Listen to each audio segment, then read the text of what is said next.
La lettre de Jude ne s'adresse ni à une église particulière, ni à un responsable. Elle met en garde les chrétiens contre des manières de penser et de vivre contraires à la foi et donc source de malheur. Après la salutation initiale, Jude donne le but de sa lettre. La foi est mise en cause. Il faut la défendre.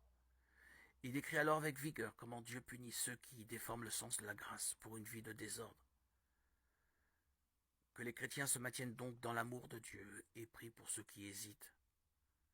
Une louange termine l'ensemble. De mauvais prédicateurs s'infiltrent dans les groupes chrétiens et pervertissent la foi reçue des apôtres. Jude s'indigne et réagit. Peut-être son autorité vient-elle de son identité. Jude, qui est au service de Jésus-Christ et qui est frère de Jacques, qui est-il? On a pensé à un membre de la famille de Jésus. Jacques, appelé frère du Seigneur par Paul, a dirigé l'église de Jérusalem, Galates 1,19. L'auteur écrit dans les années 60 ou 70 pour des chrétiens qui connaissent bien l'Ancien Testament. En quittant la lettre, on aurait tort de rester sur le goût amer de la polémique. Jude met tout son talent d'écrivain, et il est grand, à condamner les idées fausses.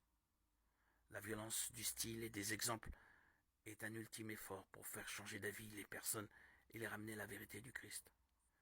Proche de la deuxième lettre de Pierre 2, 1, 17, qu'elle a peut-être influencée, elle se situe surtout dans le sillage des autres lettres de Jean. Tous ces écrits insistent. Notre foi repose d'abord et avant tout sur la prédication des apôtres. Les versets 14-15 citent un passage du premier livre d'Enoch. Cet ouvrage fait partie de la littérature apocalyptique dont l'objectif est de révéler que Dieu triomphe des forces du mal. Les anges, les démons et le jugement de Dieu, à la fin des temps, y tiennent une grande place. Rédigé au deuxième ou au premier siècle avant Jésus-Christ, il n'a pas été repris par les Juifs dans leur Bible. Parmi les chrétiens, c'est un livre apocryphe, et seuls les Éthiopiens l'ont intégré dans leur Ancien Testament.